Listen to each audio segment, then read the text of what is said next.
ఇక ఈ క్రమంలో 10th క్లాసు 9th వరకు మంచిగానే జరిగింది. 10థ్లో మాకు చెప్పేటువంటి మ్యాథ్స్ చెప్పేటువంటి రాంబాబు సార్ గారు డైట్ లెక్చరర్గా ఆయనకు ప్రమోషన్ అయితే వెళ్ళిపోయిండు. మ్యాథ్స్లో బాగా వీక్ ఉండడానికి కారణం నేను రెగ్యులారిటీ లేకపోవడం, రెండోది రాచపల్లిలో 7వ తరగతి వరకు ఉన్నటువంటి చదివినటువంటి సందర్భంలో కూడా ఒక పర్ఫెక్ట్ మ్యాథ్స్ టీచర్ మాకు లేక ఇవల్ల మ్యాథ్స్ అంటేనే ఒక రకమైనటువంటి ఒక భయానికి గురైనాం. కానీ 10వ తరగతిలో 7th ఎట్లనో బోర్డ్ ఎగ్జామ్ రాచపల్లి స్కూల్లో ఉన్నటువంటి 40 మందిలో దాదాపు 347 మార్కులతోని నేనే ఆ టాప్లో ఉన్నప్పుడు, వావిలాల స్కూల్లో దాదాపు 105 మంది. రాచపల్లి పక్కకే ఇటు బిజిగిరి షరీఫ్ హై స్కూల్ ఉంటుంది, అటు బూజనూరు హై స్కూల్ ఉంటుంది, వావిలాల హై స్కూల్ ఉంటుంది అటు 6 కిలోమీటర్ల దూరంలో. వావిలాల పోతే రాచపల్లి వాళ్ళు ఉమ్మంటే ఇటే వస్తారేందా మీరు, ఇక్కడ సీట్లు అయిపోయినాయి, ఇటు ఎంపేడు నాగారం వీళ్ళందరూ వచ్చి జాయిన్ అయ్యారు, ఇక్కడ సీట్లు లేవు అది అంటే మన అవగాహన లోపంతో సీట్లు లేవంటా అండి ఏంది, అవసరమైతే కిందనన్నా కూర్చుంటాం, లేదంటే మేమన్నా ఒక బెంచ్ అన్నా లేకపోతే కుర్చీ అన్నా తెచ్చుకోం. అయినప్పటికీ కూడా ఆయన ససేమిలో లేవంటే ఎట్లా ఏమంటాడు, బూజనూరు కన్నా ఓరు మీరు, బిజిగిరి షరీఫ్ కన్నా ఓరు, కానీ ఇక్కడ సీట్లు లేకపోతే ఇక్కడికి ఎందుకు వస్తారని మాట్లాడుతా అంటే మాకు రమేష్ వల్ల నాన్న మాకు రాయేశం ఆయన ఊళ్ళో కారోబారి కావడం వల్ల ఆయనతో మెల్లగా మా నాన్నని మాట్లాడించి నేనే ఆయన వెంబడి పోయి దొర మన ఊళ్ళోకి ఎవరికి ఛాన్స్ లేదంటాడు. అక్కడ మీరు ఒక లెటర్ రాయండి, లెటర్ రాస్తే ఆ లెటర్ పట్టుకుపోయి మా పిల్లలకైతే మీ స్కూల్లో అవకాశం కల్పించాలని చెప్పి రాస్తే వాళ్ళు ఇస్తారంటే అది పట్టుకొని ఒక 4-5 రోజులు వరుసగా తిరిగి వావిలాల మాజీ సర్పంచ్ అయినటువంటి మహానుభావుడు ఎక్కడున్నాడో కానీ చాలా సూపర్ మనిషి, నేను వచ్చి వీరగోని రామన్న దగ్గర పోయి సార్ మీరు ఏం చేస్తారో తెలియదు కానీ మాకైతే ఒక అవకాశం కల్పించాలని చెప్పి ఫస్ట్ ఒక ఇద్దరం విరికినట్టు రాయేశం వాళ్ళ కొడుకు రమేష్, తర్వాత నేను, మా ఇద్దరికే సీట్ అలా మా జాయిన్ చేసుకునేటట్టు చేసినాక మా తర్వాత దారి తీసినట్టు మళ్ళీ అమ్మాయిలు ఒక 13 మంది అమ్మాయిలు, దాదాపు ఒక 13-14 మంది అబ్బాయిలు, మొత్తంగా డిఓ ఆఫీస్కి పోయి వాళ్ళు మళ్ళీ స్పెషల్ పర్మిషన్ తెచ్చుకొని 105 మందిని 8th 9th 10th అక్కడ చదివినటువంటి వాళ్ళల్లో. కానీ మాకు మ్యాథ్స్లో అభినవేశం లేదు, మాకు అర్థమైతే లేదు. అట్లా ఎట్లా ఏమో కానీ నాకైతే అసలే అర్థం కాలేకపోయినాయి. ఎట్లా మరి అటు ఇటు చేసి డిసెంబర్ రానే వచ్చింది, మార్చిలో ఎగ్జామ్స్ రాయాలి, ఎట్లా చేసుడు, ఇట్లా అయితే మనం బయటపడలేము. నాకు ఒక వ్యూ ఉన్నది అప్పటికే, కానీ ఖచ్చితంగా ఎక్కడ కూడా ఆగద్దు కదా అనే ఉద్దేశం ఉంది కాబట్టి ఎట్లా అని చెప్పి మా మిత్రులతో నాకంటే సీనియర్లతో మాట్లాడితే వారు అర్థం కాలేదని ఉంటే నువ్వు ఇయర్ వేస్ట్ అవుతుంది కదా అన్న వల్లే ఆ శక్తిని అంతా కూడగట్టుకొని మా నాన్నలు మా అమ్మను ఒప్పించి మళ్ళీ జమ్ముకుంటకు రూమ్ తీసుకోవడానికి మా సీనియర్లు ఇదే ఇంతకుముందు చెప్పుకున్నటువంటి పద్మావతి కుమార్ సార్ కానీ లేకపోతే మా సీనియర్లు అంటే మా ఫ్రెండ్సే కానీ సీనియర్ నాకంటే 1 year సీనియర్ లాల్ మహమ్మద్ కానీ శ్రీనివాస్ పంజాల శ్రీనివాసు, కుమారస్వామి తాళపల్లి కుమారస్వామి టీకే అంటాం మేము, ఇట్లా ఇలాంటి పెరుమల్ల రవి ఇలాంటి వాళ్ళందరూ అప్పటికే వచ్చి 1 నెల 2 నెలలు ఇట్లా ఉండి వాళ్ళు 10th క్లాస్ పాస్ కావడానికి చేసినటువంటి ప్రయత్నాలన్నింటినీ కూడా వాళ్ళు నాకు చెప్పడం వల్ల నేను కూడా వాళ్ళతో పాటే వచ్చి అట్లా వచ్చి జనవరి ఫిబ్రవరి 2 నెలలు దాదాపు 45 రోజులు ప్రతిభ ట్యూటోరియల్ అని చెప్పి రమేష్ శర్మ అని చెప్పి మ్యాథ్స్ చెప్తాడు అద్భుతంగా అని చెప్పి విని వాళ్ళిద్దరి దగ్గరికి 2 నెలలు మ్యాథ్స్ ట్యూషన్కి పోతే ఆ మాత్రం ఆ 105-106 మందిలో దాదాపు 90-85 మంది అందరూ ఫెయిల్, 1-2 సబ్జెక్టులో ఫెయిల్. అలా 5-6 పాస్ అయితే అలా నాకు 355 మార్కులతోని నేను ఇంకొక 5 మార్కులు అయితే ఫస్ట్ క్లాసు పాస్ అయిన దేవుడా అని చెప్పుకునేటువంటి పరిస్థితి వచ్చినటువంటి సందర్భాలు ఉన్నవి. ఆ విధంగా మేము వావిలాల నుంచి ఆ మానేరు వాగులకు పిక్నిక్ పోయినప్పుడు కానీ, రాచపల్లి స్కూల్లో ఒకసారు ట్రాన్స్ఫర్ అయి పోయినప్పుడు కానీ, రాచపల్లిలో విద్యా వాలంటీర్గా చేసేటువంటి రంగారెడ్డి సారు విద్యా వాలంటీర్ అవకాశం లేదని చెప్పి బంద్ అయినటువంటి సందర్భంలో ఆయన జమ్మికుంట శిశుమందిర్లో చెప్పడానికి వచ్చినప్పుడు కానీ పాటలు పాడేటువంటి ఉద్దేశం, అన్నిట్లల్లో ఏదో ఒకటి చేయాలి, ఏదో ఒకటి ఐడెంటిఫై కావాలి అనేటువంటి ఒక తపన ఎక్కువ ఉండడం వల్ల పాటలు పాడితే వాళ్ళ దగ్గర నుంచి నేను ప్రశంసలు పొందినటువంటి సందర్భాలు కూడా నాకు ఇప్పటికి గుర్తు. ఈ విధంగా 10th క్లాసు 92 మార్చిలో రాసినటువంటి ఎగ్జామ్స్ జూన్ జూలై ఆ ప్రాంతంలో రిజల్ట్ వచ్చింది, పాస్ అయినాం. ఇక 2 అన్నలకు పెళ్ళి అయింది అప్పటికే, 86 ఒకలకు 90 ఒకలకు అనుకుంటా బహుశా. 2 అన్నలకు పెళ్ళి అయింది. పెళ్ళి అయినాక తమ్ముంది కూడా 10వ తరగతి అయిపోయింది కాబట్టి వానికి ఒక అమ్మాయిని చూద్దాం, పెళ్ళి చేస్తే కొంత కట్నం వస్తుంది, ఆ కట్నంతో భూమి తీసుకుందాం, ఆ భూమి అందరం కలిసి మంచిగా 6 అంటే అన్నలు 2 వదినలు 2 మేమిద్దరం 6 అయితే మా అమ్మ నాన్న 8 మంది ఒకే దిక్కు మన దిక్కు పనికి పోతే అద్భుతంగా పంట తీయచ్చు, ఇంకా ఎకరాలు కొనుక్కుంటూ పోవచ్చు అని చెప్పి వాళ్ళు ప్రతిపాదన తీసుకెళ్తే నాకు ఏ పని చేసుకుంటానైనా పనితో పాటు చదువుతో పాటు పనితో పాటు చదువు అన్నట్టు ఏదైనా చేసుకుంటానైనా ఇది చేయాలి తప్ప ఇక్కడే చదువు క్లోజ్ చేస్తే ఎట్లా అనుకుంటూ ఉండడం వల్ల ఫ్రెండ్ సర్కిల్ పెరిగింది, కొంత జ్ఞానం వచ్చింది.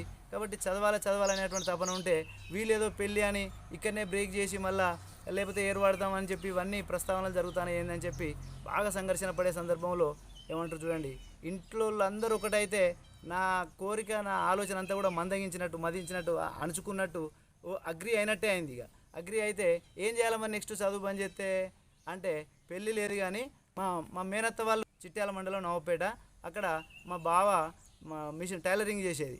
టైలరింగ్ చేసుకుంటూ ఆయన వాళ్ళ పెద్దనాన్న కొడుకు బొంబాయిలో సౌదీ అరేబియా పోదామని చెప్పి ఆయన మోసపోయి బొంబాయిలో ఒక గార్మెంట్ షాప్ పెట్టి నడిపించుకుంటా అంటే ఆన్లైన్ కుట్టడానికి పోయి వేలు సంపాదించి ఇంటికి పంపిస్తాను, భూములు కొంటారు జాగాలు కొంటారు అంటే మా అమ్మ నాన్న వాళ్ళు నువ్వు పెళ్లి చేసుకోకుండా మంచిదే కానీ మరి నువ్వు ప్రయోజకునిగా నువ్వు వాళ్ళ లెక్క జీతం ఉండలేవు కాబట్టి నువ్వు చదువుకుంటాను కాబట్టి ఆ బావ దగ్గర పోయి మిషన్ నేర్చుకొని నువ్వు కూడా బొంబాయి పోయి మంచిగా ఆ తర్వాత ఎవరైనా పిల్లనిస్తారు లేకపోతే నువ్వు మంచిగా సంపాదించుకుంటావు వచ్చి ఏదైనా చేయొచ్చు అన్న వాళ్ళని అగ్రి అయినా అగ్రి అయ్యి నేను మా ఊరు నుంచి మా అవ్వతో పాటు నవపేటకు నడుచుకుంటూ పోయినా, పొద్దుగాల నుంచి అటు వాగు దాటి నవపేటకు పోయినా.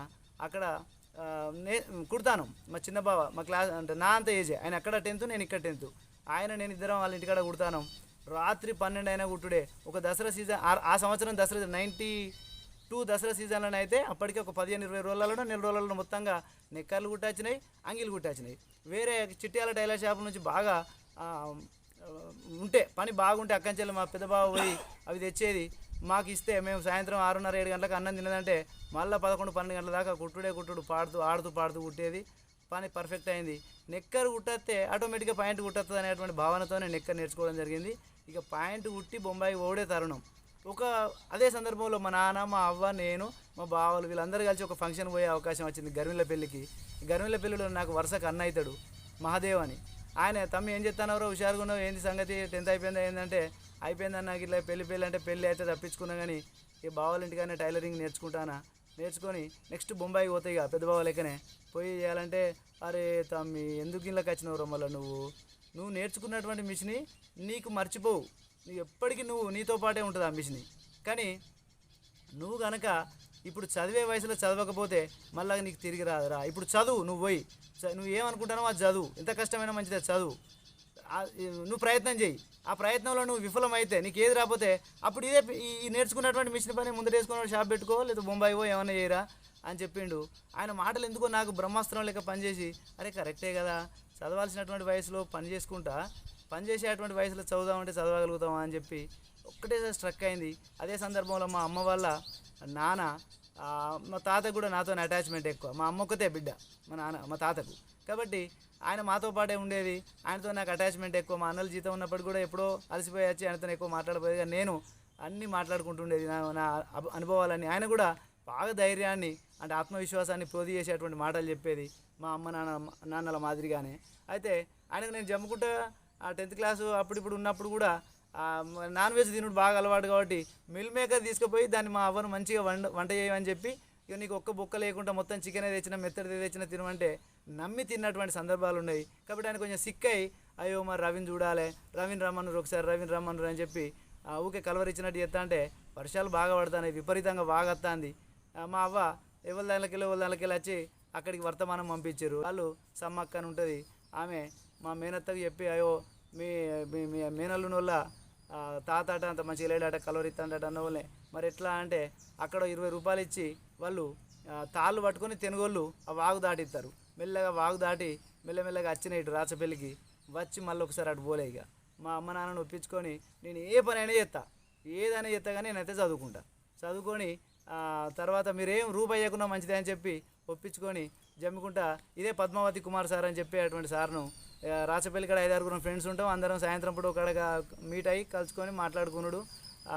10th క్లాస్ సందర్భాలలో కూడా బాగా విచ్చలవిడికి ఏం చేయాలి కానీ ఒకరోజు ఆదివారమో లేకపోతే శనివారమో లేకపోతే ఏదైనా ఒకరోజు పాపకపల్లె వరకు సైకిళ్ళ మీద పోయి కూడా ఇలా సినిమా పోదాం రోజు జమ్ముకుంటా మంచి సినిమా అంటే అట్లా వాడి గండ్రపల్లె తనుగులో ఇట్లా వాడి వచ్చి పోయినటువంటి సాన్నిధ్యం ఉన్నది. అంటే పనులు బాగానే చేసినా జీవితానికి సరిపోయేంత మిగతాలు అంటే స్తబ్దుగా ఉండి ఎంజాయ్ అంటే ఆనందం పొందలేనటువంటి వాళ్ళకంటే తక్కువ ఏం కాదు. నేను ఆ మిత్రుల బృందంతో కూడా నేను అట్లా మింగిల్ అయ్యి కలిసిపోయాను. కాబట్టి ఆయన దగ్గరికి వచ్చి కుమార్ భాయ్ నేను బావైతాడు వరుసకు నాకు కానీ కుమార్ అనే పిలిచేది పెద్దోడు అయినప్పటికి కూడా నేను ఇట్లా చదువుకోవాలనుకుంటాను, అది ఏం చేయాలో తొందరగా సెటిల్ కావాలంటే ఏం చేయాలి లైఫ్లో అది అని అడిగితే ఆయనే రెగ్యులర్గా పోయి చదవాలంటే మ్యాథ్స్ మంచిగా చేస్తున్నావు, ఎంపీసీ తీసుకోవాలి బ్రహ్మాండంగా చేయవచ్చు, ఇక ఓ రోజు పనికి పోతా, ఓ రోజు ఎట్లనో ఇట్లా ఎక్కడైనా హాస్టల్లోనైనా లేకపోతే ఇంకేమైనా వేరే పని చేసుకుంటానైనా, ఓ రోజు కాలేజ్ పోయినా కాలేజ్ పోకుండా నడుస్తుంది, ఎట్లనో పాస్ అయితే చదువుకోనంటే మాత్రం హెచ్ఈసి సిఈసే చేయాలి రవి. సిఈసి అయితే మళ్ళీ అది కామర్సే, అది ఇబ్బంది అవుతుంది నీకు. కాబట్టి హెచ్ఈసి చేయని అయితే అవసరమైతే నువ్వు కలెక్టర్ పరీక్షలు కూడా రాయొచ్చు అని చెప్పి ఆయన అప్పుడే నాకు ఒక వ్యూ చూపించినట్టు చెప్పిండు మా సీనియరు. కాబట్టి హెచ్ఈసిలో జమ్మికుంట డిగ్రీ జూనియర్ కాలేజ్కి వచ్చి హెచ్ఈసిలో జాయిన్ అయినా. 93, 94, 92, 93, 94 2 సంవత్సరాలు ఇంటర్మీడియట్ చేసినాం. ఇంటర్మీడియట్ చేస్తున్నప్పుడే చెప్పడం మర్చిపోయినా, నేను ఆ Rangareddy sir, Narasimhareddy sir, Ali Baba 40 దొంగల కథ చెప్పేటువంటి సందర్భంలో నరసింహారెడ్డి సార్ను చూస్తే ఆయన విజువలైజ్ చేసి చెప్తాండా, అంటే దొంగలు, ఇటు గుర్రాలు, అటు అటు ఒక సొరంగం, ఇవన్నీ కళ్ళ ముందట కదలాడినట్టు చెప్తా అంటే, అరే ఒక ప్రభావితం చేయాలంటే ఒక ఉపాధ్యాయుడే కావాలి. ఉపాధ్యాయుడు ఆయన ధోతే కట్టుకునేది కానీ నాకు మంచి డ్రెస్ వేసుకోవాలనే కోరిక కూడా అప్పటి నుంచే ఉండేది బాగా. కాబట్టి ఉపాధ్యాయుడు కావాలనేటువంటి కోరిక మాత్రం బలంగా నాకు 5వ తరగతిలోనే కలిగింది. కాబట్టి ఉపాధ్యాయుడు కావాలని అనేటువంటి కోరికకి దగ్గర మార్గాలు ఏంటి అని చెప్పి ఈ కుమార్ సార్ను కూడా అడిగిన సందర్భాల్లో ఆయన హెచ్ఈసి తీసుకో, ఇంటర్మీడియట్ కంప్లీట్ అయ్యి అలా మంచి మార్కులతో పాస్ అయితే టీటీసీ రాయి, టీటీసీ రాసుడితోనే 1 సంవత్సరం ట్రైనింగ్ అయిపోతుంది, అయిపోయినాక వెంటనే నువ్వు టీచర్ అవుతావు, అద్భుతంగా ఉంటుంది. అందువల్లనే ఆయన చెప్పినటువంటి వేగం నా పనిలో కనబడ్డట్టు హెచ్ఈసి జాయిన్ అయినా. హెచ్ఈసిలో వస్తా అంటే ఆ జూనియర్ కాలేజీ గూనెపెంకల కాలేజీ ముందట అందులో కూడా 115 మంది హెచ్ఈసిలో. లాస్ట్ మాధవరెడ్డి సారు ప్రభావితం చేసిండు హెచ్ఈసిలో కూడా. హిస్టరీ అద్భుతంగా చెప్పేది ఆయన కూడా. ఇక్కడ నరసింహారెడ్డి సార్ ఎట్లా చెప్పిండో అక్కడ జూనియర్ కాలేజీలో మాధవరెడ్డి సార్ కూడా చెప్పిండు కూడా. ఒకసారి ఏదో సందర్భంలో పోతే కూడా వాళ్ళ ఇంటికి తీసుకుపోయిండు, చాలా అద్భుతంగా చెప్పేది. అప్పుడు నాకు బలంగా హిస్టరీ చెప్పాలి, హిస్టరీ చెప్తే ఒక అంటే ఏం లేనటువంటి ప్లేస్ నుంచి ఏదో ఉన్నట్టు చెప్పచ్చు అనేటువంటి భావన నా లోపల బాగా బలంగా బీజం పడ్డది. ఆ విధంగా హెచ్ఈసి జాయిన్ అయినా. ఫస్ట్ ఇయర్లో 211 మార్కులే వచ్చినాయి. వచ్చి పోతూ ఎగ్జామ్స్ అప్పుడు వచ్చుడు, లేకపోతే వేరే పనికి పోడు. ఏ పని వేరే పని అంటే బాయిలు నల్గొండ నుంచి అక్కంచెల్లి ఆంధ్రోళ్ళు అని చెప్పి, లేకపోతే ఒడ్డోళ్ళు అని చెప్పి క్రేన్లు మన దగ్గర అక్కడ డ్రాటు మన ఏరియాలో అంతా కూడా క్రేన్లు వేసి బాయిలు అవ్వడు, లేకపోతే పూటికలు తీసుడు. కాబట్టి ఆ బాయిలు అవ్వడానికి నేను చేయగలిగింది. నువ్వు హుషారుగా ఉన్నావు కాబట్టి క్రేన్ నడపగలుగుతుందా, క్రేన్ నడుపుతా నీకు గింత లేదు. నువ్వు లోపల మీ అన్నలతో, మా అన్నలు కూడా పొద్దున్నాక జీతం పని పోయి వచ్చి సాయంత్రం కూడా మళ్ళీ ఎక్స్ట్రా ఓటీ లెక్క అందరం 2 అన్నలు నేను కూడా కలిసి వాళ్ళతో పోయి అట్లా కష్టపడ్డట్టు ఉన్నాయి. పైసలు చేతులు ఉండాలి చదువుకోవాలంటే అని చెప్పి చేసిన సందర్భాలు ఉన్నాయి. కాబట్టి అట్లా చేస్తుంటే 211 మార్కులే వచ్చినాయి.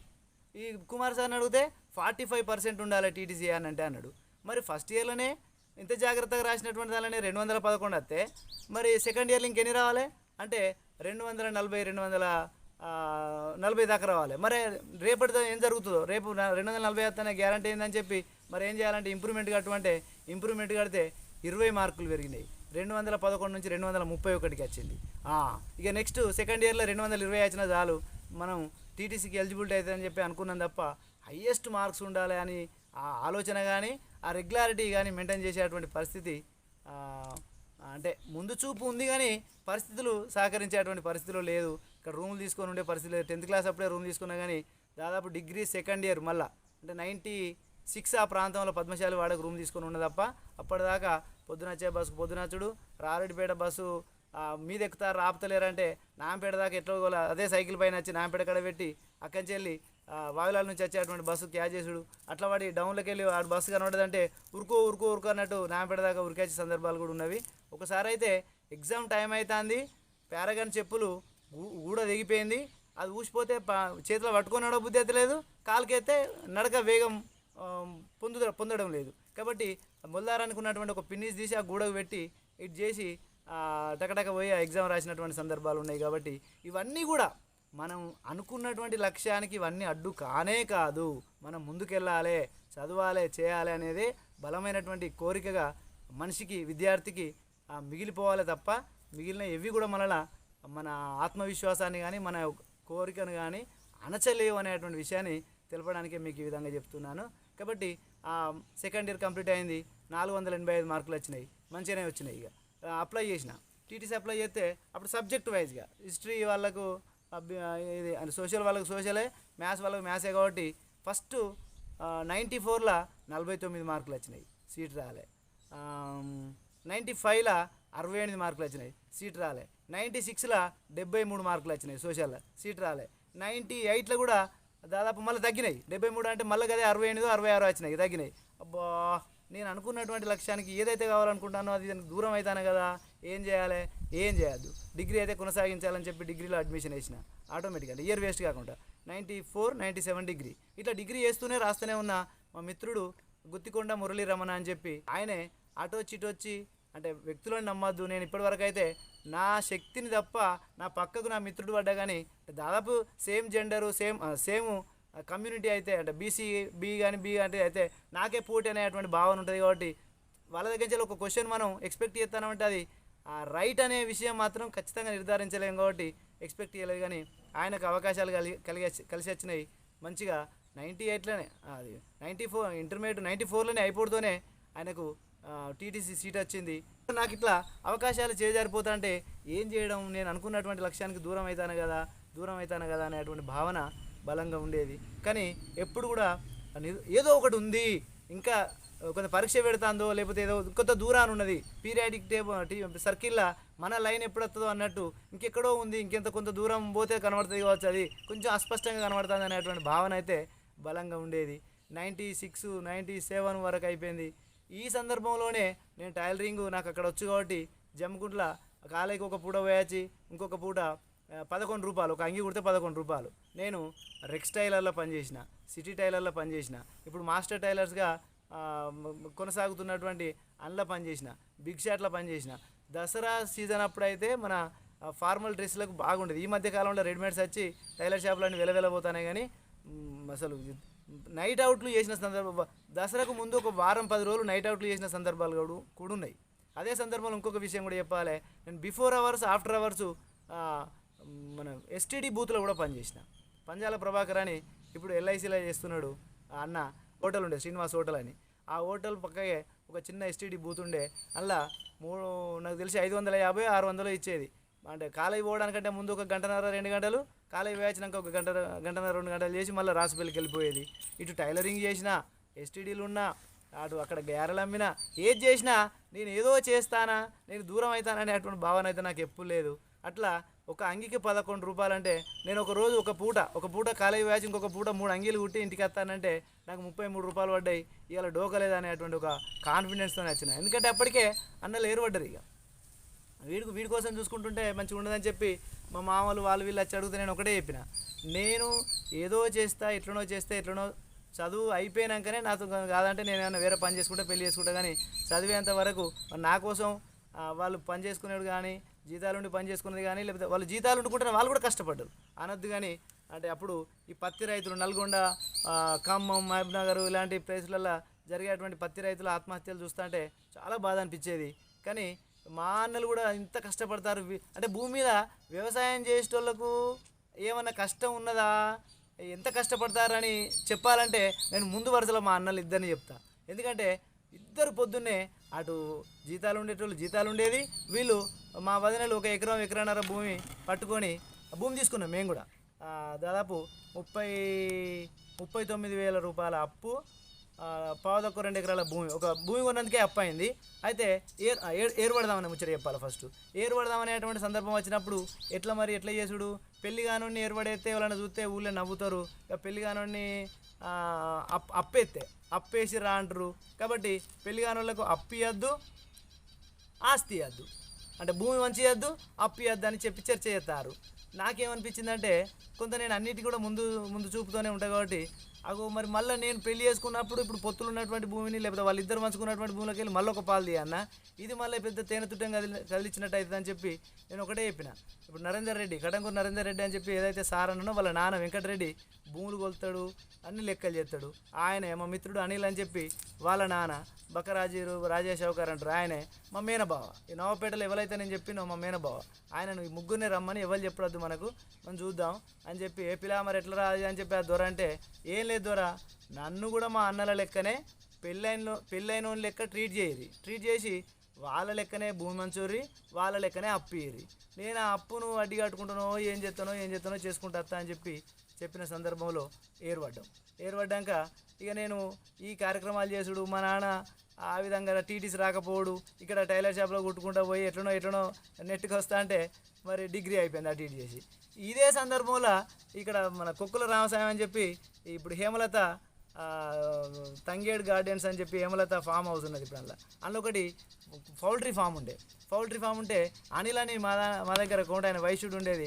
వాళ్ళ మేనమామలు వాళ్ళ కోళ్ళ ఫామ్స్ ఉన్నాయి. అరే ఇట్లా చేస్తే ఏం చేస్తాం, మనం మనిషి పని చేసుకొని మనిషి 10,000 20,000 వేసుకొని పౌల్ట్రీ మెయింటైన్ చేద్దాం, అది నీకు అత్తలేదా టీటీసీ అత్తలేదా అంటే సరే ఏదైనా కూడా పని చేయాలి, తొందరగా ప్రయోజకులం కావాలని చెప్పి ఆ పంజాల శ్రీనివాస్ అని చెప్పి మా మిత్రుడే, చిత్రాల అనిల్ అని మిత్రుడే, నేను ముగ్గురం మనిషికి 11,000 అప్పుడే నేను అక్కడ పతార ఉన్నది, నాన్నకు పతార ఉన్నది కాబట్టి మల్లన్నపల్లె పోయి వాళ్ళ దగ్గర 11,000 తెచ్చిండు. ఇచ్చినాక 11,000 పెట్టినాం, 33,000 పెట్టి సామాన్ తీసుకొచ్చినాం. ఒకటి బ్యాచ్ మంచిగా 2 బ్యాచ్లు 3 బ్యాచ్లు అయింది. ఒకటి ఇవి అన్నీ అందరూ వేసినప్పుడు ఎత్తే వచ్చేటువంటి పైసల కంటే ఎక్కువ మంది వేయనప్పుడు మనం ఒక బ్యాచ్ని మెయింటైన్ చేస్తే కనుక అద్భుతమైనటువంటి లాభాలు వస్తాయని చెప్పి అందరు చెప్తా అంటే అది కొంత శిథిలావస్థలనే ఉండే కానీ దాన్ని మెయింటైన్ చేస్తాను మేము చేస్తూ. మేల ఒకటి వేసినాం ఎండాకాలంలో వేస్తే ఇటు నీళ్ళు లేదు, గంటకు ఎన్ని ఊరితే అన్నీ కోళ్ళకు పట్టుడు లేకపోతే ఆ సైడ్ కట్టినటువంటి తట్లకు కట్టుడు విపరీతమైనటువంటి ఒక మనిషికి ఎంత సహనం ఉంటుందో అంత సహనం నశించేంత వరకు కూడా చేసినాం.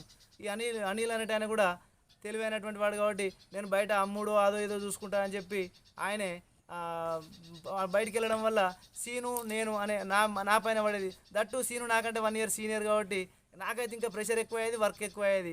ఇది ఎక్కడి కథ, దుఃఖం లేనోడు బర్రె కొనుక్కున్నాడు అయిపోయింది కదా అని చెప్పి బాధపడతా అంటే మరి ఇక పొసుగుతలేదు. ముగ్గురు వేసిన అయితే ముడిపడది ఎట్ట పెట్టిరు అని ఇంట్లోకి వెళ్ళి కూడా అమ్మ నాన్నలు ప్రెషర్ చేస్తా అంటే మరి ఎట్లా అంటే అది తీసేద్దామంటే మళ్ళీ అందులో 2,000 3 9,000 వచ్చినాయి. అంత సామాన్యమైన కోళ్ళు చచ్చిపోతే కూడా సందర్భంగా చెప్పుకోవాలి. కొన్ని గంబోర వ్యాధి వచ్చింది చచ్చిపోతా అంటే అశోక్ అని ఇక్కడ సాయి చికెన్ సెంటర్ అశోక్ మిత్రుడు, మంచి మిత్రుడు, ఆయన దగ్గరికి వచ్చి బ్రదర్ ఇట్లా ఇంత ప్రయత్నం చేసినాం పోతానే అంటే నువ్వేం లేదు కొంచెం అది కోడి మెడలు వేసినట్టు అనిపిస్తే దాన్ని సంచులు వేసుకొని రండి, నేను ఎంతో కొంత కట్టించి అలాలు చెప్పిస్తా, మన దగ్గర ఎప్పటికుంటాడు కాబట్టి అలాలు చెప్పిస్తా. 98 ఈ ముచ్చట నేను చెప్పేది, 97 డిగ్రీ అయిపోయినాకనే 98 అలాలు చేపించి మీకు ఎంతో కొంత కట్టిస్తా అంటే మిత్రుడు ఆయన కూడా మాకు చేయాల్సినటువంటి సహాయం చేసిండు అశోకు. ఇట్లా ప్రతి కార్నర్లో ఏ పని మనం సంకల్పం పెట్టుకొని చేసుకుంటా మంచి కోసం చేసుకుంటూ పోయేటువంటి ప్రతి ప్రయత్నంలో కూడా ఎవరో ఒక రూపంలో మనకైతే తోడైనటువంటి వాళ్ళు ఉన్నారు. 97 అయిపోయాక 98 ఇదంతా క్లోజ్ అయినాక ఒక్క సంవత్సరం గట్టిగా ప్రయత్నం చేద్దాం, వత్తెనో అటు లేకపోతే ఏదైనా ఒకటి ఇట్లనే వ్యాపారం చేద్దాం అన్నట్టు హన్మకొండ పోయాను. హన్మకొండకి ఎవరెవరు డిగ్రీలో మాకు బాగా క్లోజ్ అయినటువంటి మిత్రులు గుత్తికొండ మురళీ రమణ అనే ఆయనే, విజయగిరి ఈశ్వరు, సుధాకర్ అని ఇక్కడ రైల్వే గేట్ మ్యాన్ వాళ్ళ కొడుకు. ఈ నలుగురు ఉండేది. నలుగురు ఇట్లా ఆయన టీటీసీ హన్మకొండ డైరెక్ట్ వచ్చి వెళ్ళిపోయింది కాబట్టి గుత్తికొండ మురళీ రమణ అని వెళ్ళిపోయింది కాబట్టి మేము ముగ్గురం బాగా క్లోజ్గా ఉండేది. ముగ్గురం అనుకున్నాం. ఇక అప్పటికి బీఈడికి విపరీతమైనటువంటి క్రేజ్. అది ఒక్కొక్కరు డబ్బులు ఉన్నోళ్ళు గిద్దలూరు, ప్రకాశం గిద్దలూరు అటు ఇటు పోయి 1,50,000 పెట్టి చేసేస్తారు, జాబులు వస్తాయి సులభంగానే. మరి ఎట్లా మనం 1,50,000 పెట్టలేం కాబట్టి ఒక 3-4 నెలలు మంచిగా కూర్చుంటే అది దాని ప్యాటర్న్ పట్టుకొని కూర్చుంటే మనకు రాదా అని చెప్పి డిగ్రీ అయిపోయాక 97లో ఇక్కడ ఉన్నప్పుడే రాసిన 52,000 వచ్చింది బీఈడి ఎంట్రన్స్ రాస్తే. టీటీసీ 4 సార్లు రాస్తే సేమ్ అదే పరిస్థితి, 49, 68, 73, మళ్ళీ 66, 67 ఇట్లనే అచ్చుడు పెట్టింది. డిగ్రీ అయిపోయాక బీఈడి రాస్తే 52,000 ర్యాంక్ వచ్చింది. అమ్మో ఇంత దూరాన్ని ఉన్నాం. సోషల్ స్టడీస్ ఫుల్ కాంపిటీషను ఎట్లా అని చెప్పి 98 అక్కడికి పోయినాక రాసినాం. హన్మకొండలో ఉండి ఇక్కడ ఇక ఈ కోళ్ళ ఫామ్ మొత్తం క్లోజ్ చేసి మళ్ళీ హన్మకొండ పోయి 3 నెలలు. కానీ అవుట్ హౌస్లో ఉండడానికి పోయినటువంటి ఒక 3 విద్యార్థులకు వాళ్ళు చేసినటువంటి సహాయం ఏర్పడదో మీరు ఒకసారి గుర్తించాలి. ఇక్కడ మేము ఒక అవుట్ హౌస్లో 550 600 ఇర్రి అంటే ఇస్తామన్నాం, మాట్లాడుకున్నాం, వస్తాను. క్రికెట్ మ్యాచ్లు వస్తా అంటే క్రికెట్ అంటే విపరీతమైనటువంటి పిచ్చి అన్నట్టుగా. అప్పటికి మేము రాచపల్లి కాడ ఆడినప్పుడైనా బూజనూరు రాచపల్లి, టేకుర్తి రాచపల్లి, పర్లపల్లి రాచపల్లి, సిరిసేడు రాచపల్లి ఇట్లా బాల్ కూడా బాల్కు పోటీ పెట్టుకొని ఆడిన సందర్భాలు కూడా ఉండేది పెద్దోళ్ళతో అందరితోని. కాబట్టి క్రికెట్ అంటే అది చెవు కోసుకున్నట్టు కాబట్టి ఆ రూమ్లో ఉన్నాము. అప్పుడప్పుడు కిటికాడి పోయి చూస్తా అంటే ఆ సారు పొన్నాల శ్యామ్ సుందర్ అని హెల్త్ డిపార్ట్మెంట్లో చేస్తాడు సారు. ఆయనే ఆ పిల్లలు ఏంది అట్లా చూస్తారు, వాళ్ళు బాగా ఇంట్రెస్ట్ ఉంటే లోపలికి వచ్చి చూడు అని చెప్పి వాళ్ళ అమ్మనంటే వాళ్ళ అమ్మ వచ్చి పిల్లలు రండి అంటే అమ్మ అనకూరు నన్ను నాని అనురు అని చెప్పింది అమ్మ. సరే అని నాని అంటే వినం. మళ్ళీ తెల్లారి మాకు అది దోశలు వేసి పట్టుకొస్తుంది అమ్మ. అగో ఇంత ఇంత ప్రేమ మేము ఎట్లా పొందుతాం, అది మేము అర్హులం అన్నట్టు. ఎందుకమ్మా మా అవస్థ ఏదో మేము పడతాం, మేము వంట చేసుకున్నాం, స్నానం చేస్తాం, చదువుకుంటాం, తర్వాత ఎట్లా అంటే లేదు బిడ్డ మీరేం అనుకోకూరు కానీ మీ అంత వయసులో ఉన్నటువంటి నా మనవడు అమెరికాలో ఉంటాడు ఇప్పుడు, శ్యామ్ సుందర్ వాళ్ళ కొడుకు, కాబట్టి నేను మీకేమైనా సహాయం చేస్తే నా మనవనికి అక్కడ ఎవరైనా చేస్తారని చెప్పి ఆమె సంస్కారానికి దండం పెట్టాలి. వాళ్ళ నంబర్ కూడా మొన్నటి వరకు ఉండేది, అదే విద్యారణ్యపురి సెకండ్ గేట్ కాంచెలు కొంచెం లోపలికి పోతే వాళ్ళ ఇల్లు వస్తుంది హన్మకొండలో. అట్లా ప్రిపేర్ అయినాం. అయితే నేను 98 అట్లా ప్రిపేర్ అయ్యి రాసినప్పుడు 98 మార్కులు వచ్చినాయి నాకు సోషల్ స్టడీస్లో. బీఈడి 98 మార్కులు వచ్చినాయి. 2266 2262. అదే మా మిత్రుడు ఇంకొక ఆయన ఈపీపీ బీఏలో, నేను హిస్టరీ తీసుకున్న కాబట్టి హెచ్పీపీ మాది, ఈపీపీలో ఉండేటువంటి జలీల్ పాషా అని ఇల్లంతకుంట అతను, సేమ్ ఆయనకు 98 మార్కులు వచ్చినాయి. ర్యాంకు అంతే ఉన్నది దాదాపు. ఆయనకు హైదరాబాద్లో ఆ మైనార్టీ కాలేజీలో అన్వరూలంలో ఆయనకు సీట్ వచ్చి నాకంటే ఎప్పుడో జాబ్ వచ్చే అయిపోయింది. కాబట్టి ఇట్లా అందరూ మనలా హైజాక్ చేసుకుంటూ పోతా అంటే మనమే మిగులుతాను, మనది ఎప్పుడు, మనమంత ఎప్పుడు అని చెప్పి చాలా సంఘర్షణ పడి ఎంత ఆత్మవిశ్వాసం ఉన్నప్పటికీ కూడా డీల్ అయినటువంటి సందర్భాలు ఉండేది. అదే సందర్భంలో మా మిత్రుడు, మేము బీఏ అయితే బీకామ్ లింగారెడ్డి గారు, ఇప్పుడు ఆయన డిగ్రీ కాలేజీ ఉపన్యాసకులు, జమ్మికుంటలో చేసిపోయింది, ఇప్పుడు హన్మకొండలో చేస్తాడు, మళ్ళీ ఇప్పుడు మొన్న హుజరాబాద్కి వచ్చిందట. ఆయన ఎంకామ్ పోతాన హాస్టల్ ఉంటే మేము లైబ్రరీకి పోయి చదువుకుందామని చెప్పి మేము ముగ్గురం పోతే, రవి రారి మీరు ఇది మన రూమ్, ఇది మన కబోర్డు అని చెప్పి ఆ లైబ్రరీలో కూడా అందరినీ పరిచయం చేసి వీళ్ళు రోజు వచ్చి చదువుకుంటారు, ఎప్పుడన్నా నా రూమ్కి వస్తారు, ఎప్పుడన్నా ఫ్రెష్ అప్ అవుతారు, మీరు ఎవరు కూడా వీళ్ళకి ఆబ్జెక్షన్ చెప్పొద్దని చెప్పి ఆ మిత్రుడు సహకరించిండు. ఇట్లా ప్రతి ఒక్కరు కూడా చేస్తా అంటే 99 కూడా రానే వచ్చింది. 99లో కూడా మళ్ళీ సేమ్ అదే అక్కడే హన్మకొండలో ఉండి ప్రిపేర్ అవుతా అంటే నాకు అంత ఆత్మవిశ్వాసం ఉన్నప్పుడు కూడా యాస్టక్ వచ్చింది. ఏం చేద్దాం, 98 మార్కులు వచ్చి 2266 ర్యాంక్ వచ్చినప్పుడు సీట్ వస్తలేదు, 73 మార్కులు వచ్చినప్పుడు టీటీ సీట్ వస్తలేదు. ఏం చేసుడు అంటే మనం ఎక్కాల్సినటువంటి రైలు జీవితకాలం లేట్ అన్నట్టుగా మనతో కాదు కావచ్చులే, మనకు సరిపోతలేదు అని చెప్పి మొత్తం డీలా పడిన సందర్భంలో 99లో ఆ రూమ్లోకి వెళ్ళి బిల్లా సుధాకర్ అనే మిత్రుడు వాళ్ళ అమ్మ వాళ్ళు ఎందుకో ఫోన్ చేస్తే, వాళ్ళు రైల్వే ఎంప్లాయీ కాబట్టి వాళ్ళ ఫాదర్ మా ముగ్గురు ఇట్లా అంటే ఈశ్వరు, సుధాకరు, నాతో పోల్చుకుంటే నేను లీస్టు, ఈశ్వర్ కూడా మంచిగానే, వాళ్ళు గోల్డ్ వర్క్ చేసేది కాబట్టి వాళ్ళు కూడా బెటరే, ఈయన రైల్వే ఎంప్లాయీ వాళ్ళ కొడుకు కాబట్టి ఈయన కూడా బెటరే. కాబట్టి నాకు కొంత సపోర్ట్గా ఉండేది, వెనక ముందు ఆయన అన్ని చూసుకునేది. కాబట్టి ఆయన హన్మకొండ నుంచి వస్తా అంటే ఈ టీటీసీ అప్పుడు కామన్ చేసారు, డైట్ సెట్ అని చెప్పి కామన్ చేసి వస్తా అంటే మళ్ళీ హెడ్ పోస్ట్ ఆఫీసులలోనే అమ్ముతారు ఫామ్స్ కూడా, 130 రూపాయలు ఏదో దాని ఫెయిర్. అప్పుడు రవి నేను జమ్మికుంటకి ఎట్లా పోతాను కాబట్టి రాంగా ఇక వాళ్ళు కొంత డీల్ పడ్డారు. నేనన్నా దగ్గరకు వస్తాను కానీ నాతో పోల్చుకుంటే ఎడ్యుకేషన్లో వాళ్ళు కొంత అంటే నాలెడ్జ్లో ముందే ఉన్నారు కానీ ప్రెజెంటేషన్లో ఏమో కానీ ప్రతిసారి నా ర్యాంక్తో పోల్చుకుంటే వాళ్ళు వెనకనే ఉంటారు. కాబట్టి నేనేమో కానీ నీకైతే తెస్తానే అని చెప్పి తేకు సుధాకర్ భాయ్ అది దండిగా డబ్బులు. ఏం చేద్దాం, నెక్స్ట్ ఏదైనా పీజీ చేసి మరి లింగారెడ్డి సార్ లెక్కనే పీజీ చేద్దాం. లింగారెడ్డి సార్ ఆయన పీజీ చేసి ఆయన జైల్లో జోన్ టాపర్ వస్తే ఆయనను కూడా అనద్దు కానీ మిత్రుడు కాబట్టి నేనైతే కామెంట్ చేసిన, ఏం చేసినా ఆయనకంటే నాకు ఎక్కువ తెలిసినట్టు, లింగారెడ్డి ఏంది ఇట్లా నువ్వు ఎందుకు 2 సంవత్సరాలు పీజీ ఎప్పుడు చేస్తావు, ఎప్పుడు జైలు పడుతుంది, ఎప్పుడు రాస్తావు, ఎప్పుడు నువ్వు అవుతావు అని చెప్పి అనే సందర్భంలో నేను ఆయనను అన్నగాని నాకంటే ముందు ఆయన జోన్ ఫస్ట్ వచ్చి కొట్టినాక తర్వాత బాధపడ్డా. అయితే ఇట్లా టీటీసీ అయినా బీఈడీ అయినా చేస్తే 1 ఇయర్లో అయిపోతూనే ఒక డిఎస్సీ రాసిందంటే మనం లైఫ్లో సెట్ అవుతాం, అది ఎంత ప్రొఫెషన్ అని చెప్పి నేను ఆయనకు చెప్పినోడిని, నేను చెప్పిన వ్యక్తినే దూరం అవుతాను కదా అనేటువంటి భావన కళ్ళల్లో నీళ్ళు తిరిగినాయి. ఎంత ప్రయత్నం చేసినా దరిదాపులకు రాకపోయేసరికి బాధ అనిపించి ఆ సుధాకర్ అనేటువంటి మిత్రుడు మార్గ మధ్యంలో వస్తూ హుజరాబాద్లో ఫామ్ తీసుకొని దాదాపు అన్యమనస్కంగానే ఏదో రకంగా నింపి సబ్మిట్ చేసిండు. ఆయనే సబ్మిట్ చేసినాక పలానా రోజు ఎంట్రన్స్ రాసినాక రిజల్ట్ కూడా వచ్చింది 50. నాకు బాగా గుర్తు, కామన్ అయిపోయింది అప్పుడు. అంత మ్యాథ్స్, ఇంగ్లీషు, బయాలజీ కానీ, హెచ్ఈసీ కానీ, సిఈసీ కానీ అందరు కామన్గా చేసుడు కాబట్టి అయ్యేసరికి నాకు మళ్ళీ 53 మార్కులు వచ్చినాయి. 73 మార్కులు వచ్చినప్పుడు రాంది 53 మార్కులకు వస్తుంది అతి అని చెప్పి నిరుత్సాహానికి గురైన 1516 రీజన్ ర్యాంకు అది అట్లా వచ్చింది. మొత్తానికి కాల్ లెటర్ వచ్చింది, లయోలా కాలేజీలో నీకు కౌన్సిలింగ్ ఉన్నది పలానా రోజు అంటే నేను పోవడానికి అన్యమనస్కంగానే ఉన్నా కానీ పోవాలా వద్దా అనేటువంటి డైలమా ఉన్నప్పుడు అనిల్ అనే మిత్రుడు ఏమన్నాడంటే, ఒకటి అంటే మనల్ని ప్రభావితం చేస్తాయి ఇవన్నీ కూడా, మనం క్లియర్గా ఉండాలి ఎక్కడి దాకా చేయాలి ఏం చేయాలనేది. ఏమన్నాడంటే ఏ నువ్వేం చేస్తావు ఇక ఇప్పుడు అయిపోయింది. టీటీసీ అంటే మళ్ళీ డిఎడ్ అంటే 2 సంవత్సరాలు అట కదా, 2 సంవత్సరాలు చదవాలి. నీకు ఎప్పటికే 24, దాదాపు 24, 23, 24లో పడ్డవచ్చు. నేను 24 ఇయర్స్ ఉన్నాయి. 2 సంవత్సరాలు చేసేస్తావు. రేపో మాపో పెళ్లి చేసుకుంటే ఆ 2 సంవత్సరాల తర్వాత నీకు డిఎస్ ఎప్పుడు పడాలి, నువ్వు ఎప్పుడు రాయాలి? ఒకవేళ డిఎస్లో నువ్వు సెలెక్ట్ అయినా కానీ మొదటి సంవత్సరం 1200, రెండో సంవత్సరం 1500, మూడో సంవత్సరం స్కేల్ స్టార్ట్ అవుతుంది. దీనికంటే నీకైతే పతారు ఉండదు. మీ నాన్న ఎక్కడంటే అక్కడ నీకు పైసలు తెచ్చిస్తాడు. అప్పే వ్యాపారంలో పెడదాం. వ్యాపారంని మించింది లేదు.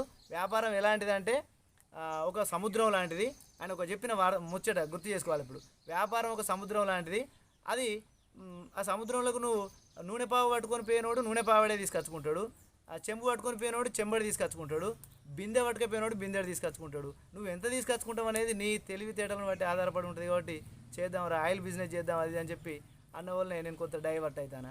కానీ అదే సందర్భంలో నాతో పాటు ఉన్నటువంటి మిత్రుడు ఈశ్వర్, విజయగిరి ఈశ్వర్ అంటే ఆయన వాళ్ళ అన్న ప్రోద్బలంతో, వాళ్ళ నాన్న ప్రోద్బలంతో ఆయనకు వస్తలేదు కాబట్టి, ర్యాంకుకు బాగా దూరం అవుతాడు కాబట్టి ఖచ్చితంగా టీచర్ కావాలనే లక్ష్యం ఆయనది కూడా. ఆయన అప్పుడే ఇంకా సివిల్ సర్వీస్ గురించి అది చెప్పేది. ఆయన మన ఎన్సీసీలో కూడా ఎన్సీసీ సర్టిఫికేట్ హోల్డరు. అవన్నీ ఆ లక్షణాలు అన్నీ కూడా ఉండేది. పోలీసు అత్తే కూడా పోలే. ఆయన పోలీసు అత్తే వాళ్ళ అమ్మ పోనీయలే, ఆయన పోలీస్ జాబ్ అత్తే. కాబట్టి ఆయన ఏం చేసిందంటే ఎవరో ఒక బ్రోకర్ని పట్టుకొని ప్రకాశం జిల్లా గిద్దలూరులో 150,000కు బీఈడి సీటు మాట్లాడుకొని వచ్చి జాయిన్ అయ్యింది ఆల్రెడీ. మరి నేనేం చేయాలి? ఈయన అనిల్ అద్దా అంటాడు నన్ను. నాకేమనిపించిందంటే ఇదే ట్రైనింగ్ కోసం నా మిత్రుడు వేరే కాడ దూరం పోయి 150,000 రూపాయలు కట్టి చేస్తా అంటే నాకు ఫ్రీగా వచ్చినటువంటి సీట్ నేను ఎందుకు అద్దా అనుకోవాలి? చేద్దాం. ఇప్పుడు ఎట్లయితే 10th అయిపోయినాక బొంబాయి పోదాం అనుకున్న ఇట్లా నేను డైవర్ట్ అయ్యి వచ్చినో ఇది కూడా చేసేద్దాం. చేసినాక నాకు రాకపోతే చూద్దామని చెప్పి నేనే గట్టిగా నిర్ణయించుకొని మా నాన్నకి ఇట్లా మళ్ళీ ఎంత దూరం రో, మళ్ళీ ఇంకా ప్రొలాంగారం, మళ్ళీ 2 సంవత్సరాలు ఎట్లా చదువురో, నీకు బియ్యం ఎక్కించాలి పంపించుడు, పైసలు ఎక్కించాలి పంపించుడు, ఈ అప్పు ఎప్పుడు తీరుపుతావు అది అని అంటే కూడా నేను ఒక్కటే చెప్పిన. ఇంతకుముందు మీతో ఇంతకుముందు చెప్పినట్టే నాకేదో అద్భుతం ఉన్నట్టు, నా చెవులు ఏదో భవిష్యవాణి నాకు చెప్పినట్టు ఏం వర్రీ కాకున్నా నా పేరు విన నువ్వు ఎంత తెస్తానో అంత తెచ్చిపెట్టాడు కుప్పయ్యి. నేను వచ్చినాక 1-2 సంవత్సరాలలో మొత్తం కడిగేసినట్టు ఆ అప్పు అంతా తీరుపుతా. నేను మిమ్మల్ని ఎట్లా చూసుకుంటున్నా చూడు. అప్పుడప్పుడు కోపం వచ్చి కూడా వాళ్ళు మన్ను తిని మన్ను బుక్కి మన్ను చేసుకుంటే వాళ్ళ అవస్థలు వాళ్ళు పడతారు. నువ్వు ఇటు కాకుండా అటు కాకుండా రెండుకి చెడ్డ రేవడి లెక్క అవుతావు. నువ్వు ఇంత మంచిగా చూసుకుంటే మమ్మల్ని ఏమన్నా టుంగుటు వేయాల మేము ఊపిస్తావా? నీ అవస్థలు నీ కథ నీదని చెప్పి అన్నటువంటి సందర్భాలు ఉన్నవి. ఈ సందర్భంగా కూడా వాళ్ళకు గుర్తు చేసుకోవాలి. చాలా సపోర్ట్ చేశారు మా అమ్మ వాళ్ళు, నాన్న వాళ్ళు కూడా. కానీ అయితే ఇదే క్రమంలో టీటీసీ వెళ్ళడానికి నిశ్చయించుకున్న జూబ్లీ లయోలా జూనియర్ కాలేజ్ సికింద్రాబాద్లో కౌన్సిలింగ్ అయింది.